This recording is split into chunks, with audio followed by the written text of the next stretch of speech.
ஜென்மசனி போயிட்டு இருக்குது. ஓகேங்களா? ரைட்டு. அதே மாதிரி தனுசு ராசி பார்த்தீங்கன்னாக்கா உங்களுக்கு அஷ்டம சனி போயிட்டு இருக்குது. அதே மாதிரி கன்னி ராசிக்கு பார்த்தீங்கன்னாக்கா கண்டசனி போயிட்டு இருக்குது. அது சிம்ம ராசிக்கு வந்து பார்த்தா அஷ்டம சனி போயிட்டு இருக்குது. ஓகேங்களா? இது எல்லாம் பார்த்தீங்கன்னாக்கா 7 சனிங்கிறது தனி விதம். இது வந்து அஷ்டம சனி, கண்ட சனி, அஷ்டம சனி இதெல்லாம் பார்த்தீங்கன்னா இது ஒரு வகை. ஓகேங்களா? அது இல்லாத பார்த்தீங்கன்னா மங்கு சனி, பொங்கு சனி, தங்கு சனி இது ஒரு வகை. அதாவது பார்த்தீங்கன்னா சுற்றுக்கணக்கில் வரக்கூடிய ஒரு அமைப்பாக இருக்கும். ஓகேங்களா? ரைட். ஓகே.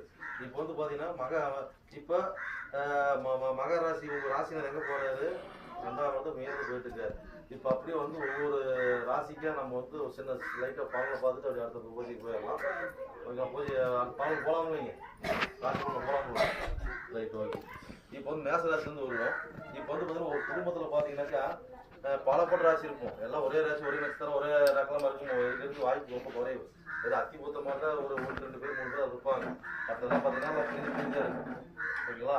சரி ரைட்டு. அப்படி பார்க்க போனோம்னாக்கா மேச ராசிக்கு